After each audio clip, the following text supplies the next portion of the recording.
আসসালামু আলাইকুম বন্ধুরা, কেমন আছেন? আশা করি সবাই ভালো আছেন আর আমি আল্লাহর অসীম রহমতে খুব ভালো আছি। তো আজ আমি ইলিশ মাছের মাথা দিয়ে কচু শাকের রেসিপি বানিয়েছি। তো চলো শুরু করা যাক কেমনভাবে রেসিপিটা বানিয়েছি। কথা না বাড়িয়ে মূল রেসিপিতে চলে যাই। এখানে আমি কচু শাকের ডাঁটাটা আলাদা পাত্রে রেখেছি কেটে, এটাকে ভালোভাবে ধুয়ে পরিষ্কার করে নিয়েছি। আর কচুর পাতাটা আলাদা রেখেছি বন্ধুরা, এটাকেও ভালোভাবে ধুয়ে পরিষ্কার করে নিয়েছি। এবার আমি একটা পাত্রেতে ইলিশ মাছের মাথা নেব। আমি অর্ধেকটা পরিমাণ ইলিশ মাছের মাথাটা নিয়েছি। তো এটাকে ভালোভাবে পরিষ্কার করে নিয়েছি ধুয়ে। এবার আমি দিয়ে দিলাম স্বাদ অনুযায়ী লবণ আর দিয়ে দেবো হলুদ গুঁড়া। দেওয়ার পরে মাছটাকে ভালোভাবে হাত দিয়ে মাখিয়ে নেব।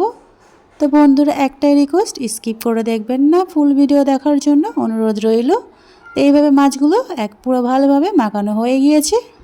এবার আমি চুলাতে একটা কড়াইতে পরিমাণ মতো সরিষার তেল গরম হতে দিয়েছি। তো আমার তেলটা গরম হয়ে গিয়েছে। এবার মাছের মাথাটাকে ভালোভাবে ভাজা করে নেব। তা আমার ভিডিও যে যেখান থেকে পারছে দেখছেন, দেশ বা বিদেশের বাইরে, আমার এই রেসিপি দেখার জন্য, আমার পাশে থাকার জন্য অসংখ্য অসংখ্য ধন্যবাদ। তো যে এক্সট্রা তেল ছিল সেই এক্সট্রা তেলটা কড়াইতে আমি দিয়ে দিলাম। দেওয়ার পরে এখানে 7 থেকে 8টা কাঁচা লঙ্কা চেরা দিয়ে দিলাম। আপনারা ঝালটা কম বেশি বাড়িয়ে নিতে পারেন।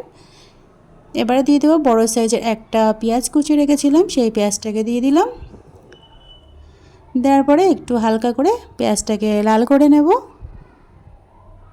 এবার যে কচুর পাতার সেই ডাঁটাটা প্রথমে কেটে রেখেছিলাম, সেই ডাঁটাটাকে আমি প্রথমে দিয়ে দেব। পাতাটা আমি সব শেষে দেবো, একেবারে দিয়ে নিই। তো এইভাবে দেওয়ার পরে আমি 2 মিনিট মতো একটু ভাজা করে নেব। তো আমার ভাজা করা হয়ে গিয়েছে। এবার এখানে আমি মশলা অ্যাড করব। এখানে আমি সব হাফ চামচ করে আদা বাটা, হাফ চামচ রসুন বাটা, এখানে জিরা আর গোলমরিচ বেটে রেখেছিলাম সেই জিরে বাটা দিয়ে দিলাম 1 চামচ, স্বাদ অনুযায়ী লবণ আর হাফ চামচের মতো হলুদ গুঁড়া, হাফ চামচের মতো লঙ্কা গুঁড়া দিয়ে দিলাম, কাশ্মীরি লঙ্কার কালারটা আসার জন্য ভালো রকম।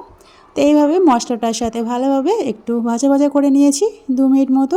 2 মিনিট হয়ে গিয়েছে।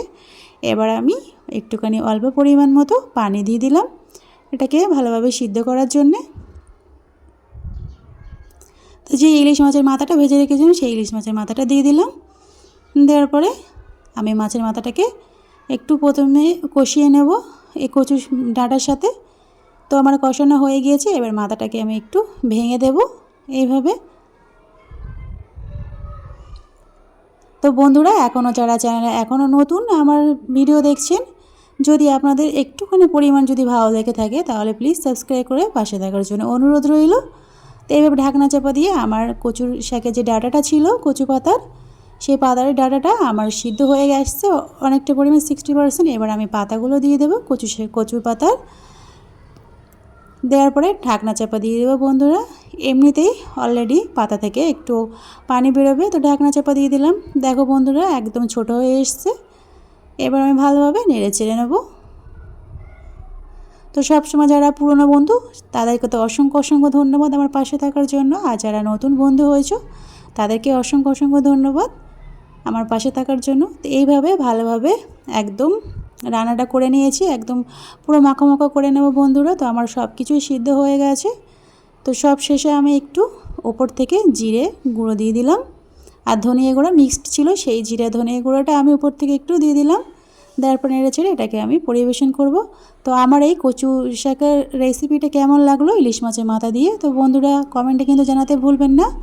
আর লাইক করবেন, প্রয়োজনে শেয়ার করবেন বন্ধুদের কাছে। তো আজ এই পর্যন্ত, আবার অন্য এক রেসিপি নিয়ে হাজির হবো আপনাদের সামনে। খোদা হাফেজ।